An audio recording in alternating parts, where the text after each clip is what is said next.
You peer into the ornate coffin. Finding it unoccupied, you see that the interior is lined with shiny red satin. The thought of anyone sleeping in this coffin makes the hairs on the back of your neck stand on end. A beautiful satin pillow adorns the interior of this ornate coffin.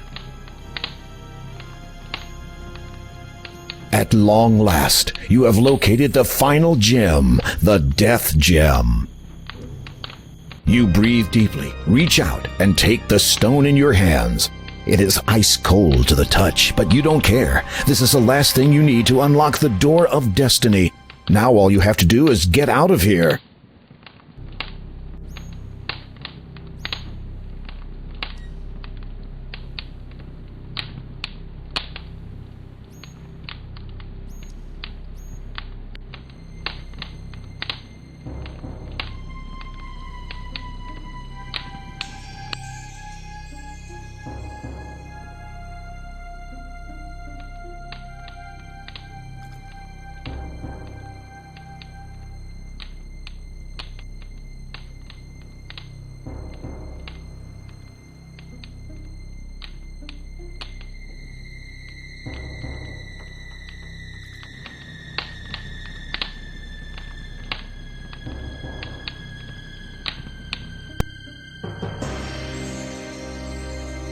The window looks out onto the island far below. Through it, you see that the bricks of the castle might provide some footholds if you are inclined to go climbing. Seeing no other possible escape route, you climb onto the ledge and carefully lower yourself outside, hoping to find a decent foothold. It is a long way down.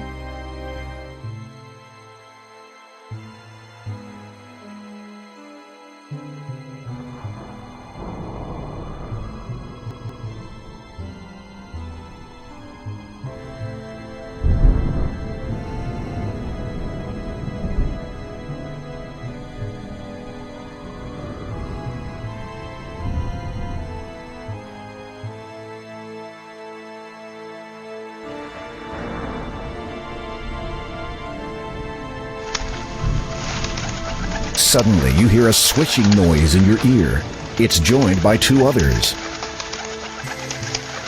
You instinctively try to brush whatever it is away, but in doing so, lose your hold on the bricks and fall backwards.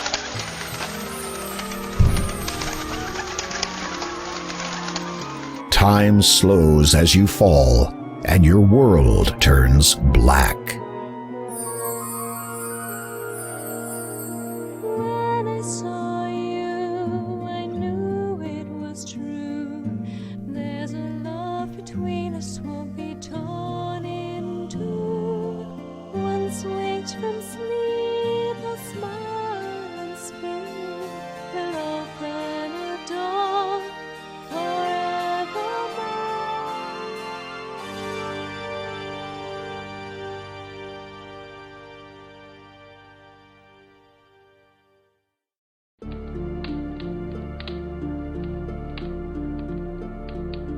Our guest has awoken, my love. Ah, good evening, dear king. I do not believe we have been properly introduced. I am Count Caldor, former lord of the realm of Colima. May I present my wife, Countess Lavidia? A pleasure to see you again. In gratitude to you for alerting me to my wife's grave condition, I took the liberty of preparing you a dish. I thought you might be hungry after your harrowing adventure at my window. You will forgive us if we do not join you. Our tastes differ from yours, do they not, my darling? You shudder to think what different tastes actually means, but for some reason you note that you can no longer hear any rats squeaking in the distance. Indeed, so much to become accustomed to. You shall have all the time that the world has to share to grow accustomed to such things.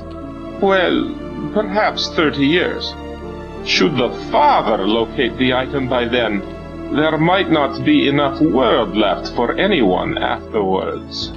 Has this father to do with why you frequently went abroad, always with that cloak of yours? Most certainly. But I think that my affiliation with him and his association has come to a close. My obligations to them took me away from my beloved too often. I do not wish to repeat that mistake. You are forgiven, my love. Their attention, which seemed to have wavered momentarily, now redirects back to you. Well, well, well. What to do with this one? What were you going to do with him? Kill him. I had quite clear instructions from Hagatha, who had apparently received them from the father himself. But if you are not, as you say, affiliated with his association anymore... They both share a knowing smile. Tell us, King Graham, why are you here in Colima? You take a deep breath, trying to ignore the fact that you are the only one capable of doing so, and relate your story of the vision in the magic mirror and your quest to find the 3 gems of nature. The Count and Countess exchange cryptic smiles. Romancing the stones. Indeed. Obviously, that was a private joke, as you did not understand it. So you search for the one with which you would share the rest of your life. On that I cannot fault you, nor on your intentions here. Therefore, I can forgive the trespassing. However, there is the matter of the dark gem you wish to remove from my castle.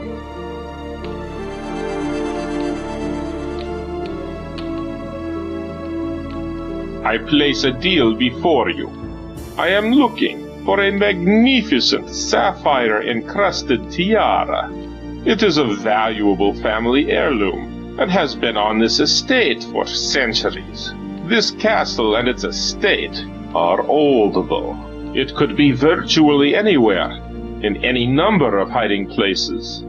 I suspect there are many that even I am not aware of. I wish to present this tiara to my wife as a gift to commemorate the eternity we shall spend together. If you can find it and bring it to me before sunrise, then I will give you the gem you seek and your freedom.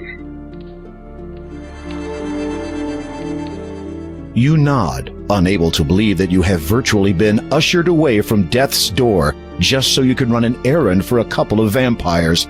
You do not want to think about the consequences if you fail to meet the deadline.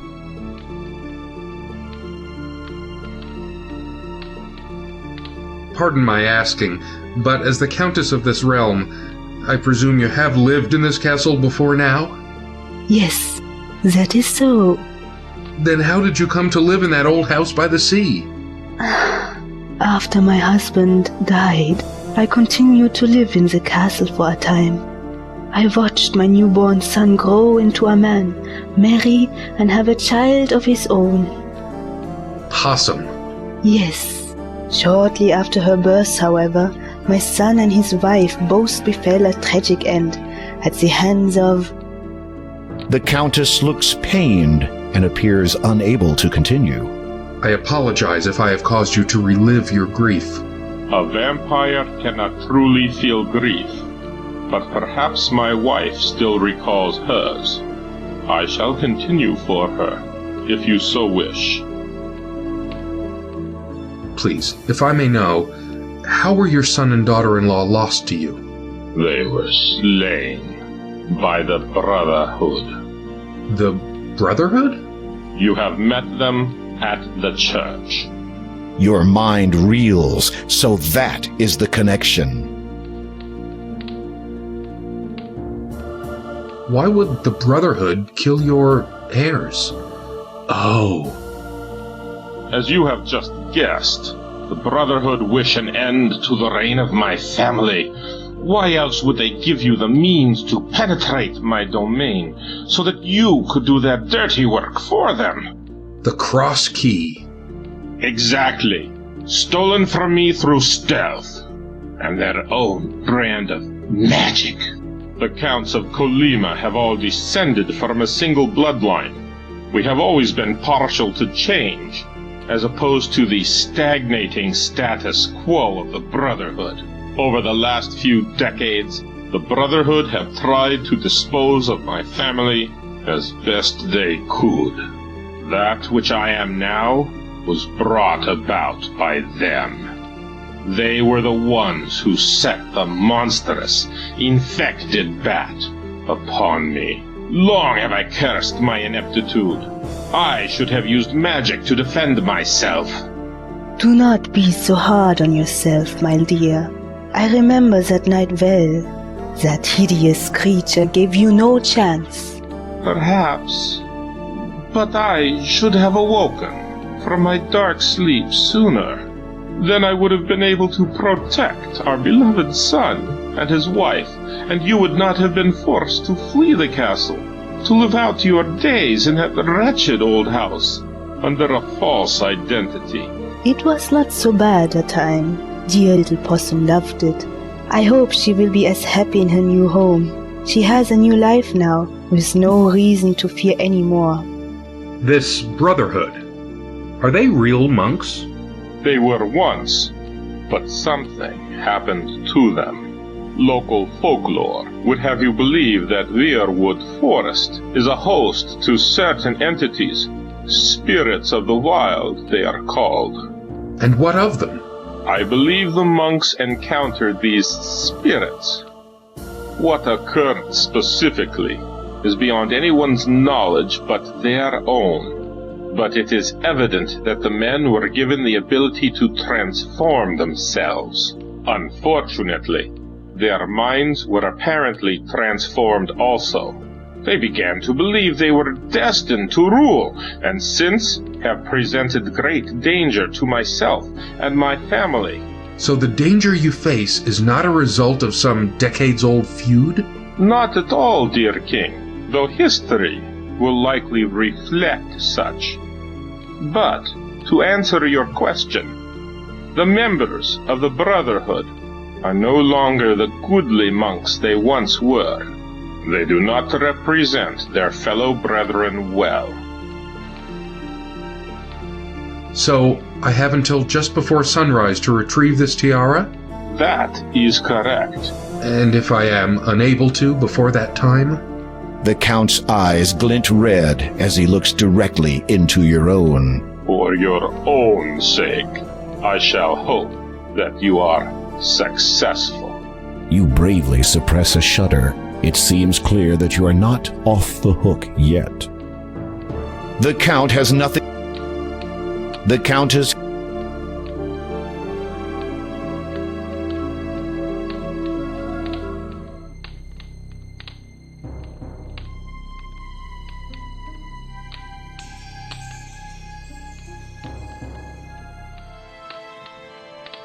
You see a young woman sitting on the dusty floor. She has a book in her lap entitled Little Red Riding Hood. I wish I could read this story. All the pretty words. This bookcase appears to recount the say? entire family history of the past Counts of Colima. The line apparently dates back many, many centuries. This would appear to be the classic fiction section. It is a collection of literature dealing with the arrival of the first mages and what became of their descendants, who were and are all mages themselves. Evidently, the Count must be one such descendant, hence his apparent interest in the subject. The pictures look interesting, but what is this book about? A young woman sits on the dusty floor. She is reading, or trying to read, a book entitled Little Red Riding Hood. Aside from the pictures, she does not appear to be comprehending the content at all. I wish I The could book read tells this the story of a young girl who met a wolf in the forest. The young woman's head snaps up. Her black eyes drill into your own. You gasp as you realize you are looking at yet another vampire. Just how many has the Count made tonight? The young woman's lips transform from hungry to, fortunately, pleasant recognition. So you are the guest of my grandfather's house. I was hoping I would meet you again. The woman is startlingly beautiful, but in an eerie, unnatural way. You find yourself unable to speak for a moment. She does look somewhat familiar, but from where? Oh, my handsome gentleman does not recognize me? Should I? You remember the basket, the soup? With a start, you recognize the young woman. She's grown and matured considerably since you last saw her. The little girl, Possum, has been transformed completely into this. She has traded her small ruby cloak for a dazzling satin robe of the same color. Are you unhappy with my appearance? No, it's just that you have me at a disadvantage. I do not know your real name. Anastasia. A beautiful name. Yes, 'twas one of the few things my parents left me before they died. They're probably buried somewhere on this island, as a matter of fact. What do you seek here? You explain your so far unsuccessful attempt to locate the tiara. The young woman looks thoughtful for a moment, then suddenly snaps her fingers. A discarded pile of books shift aside from the floor, and a single black book is revealed underneath. She appraises the black book with indignant incomprehension, then holds it out towards you. You take the book from Anastasia's hand. I do not suppose that has anything to do with it, but it must be about something important.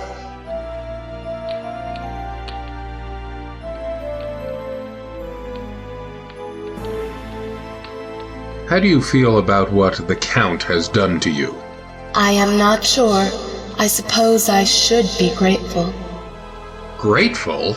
Yes, if he had left me as I was, I would have faced the same danger that claimed the lives of my parents. The murderers hunt my family still. We will not be completely safe until they are gone. At least I now need not fear anything that prowls by night. True enough, and if you can avoid daylight altogether for the rest of eternity, you will be fine. Libraries are meant to... You have nothing else to say to Anastasia right now.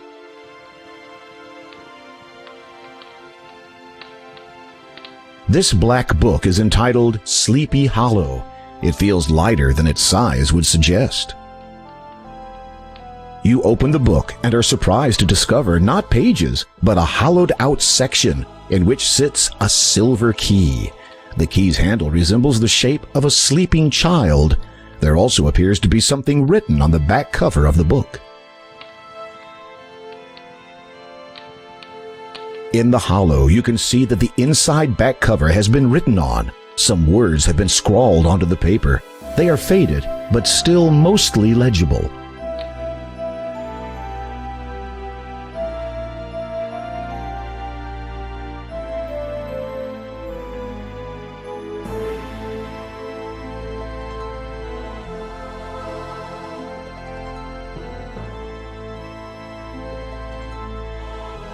The writing scrawled on the back cover reads, "If treasure you seek, dear to my heart, tales of fiction is where you must start. Find first the beauty with stepsisters too, then visit the huts that the big bad wolf blew. The girl with no flock will usher your way to the little old man who spins gold out of hay.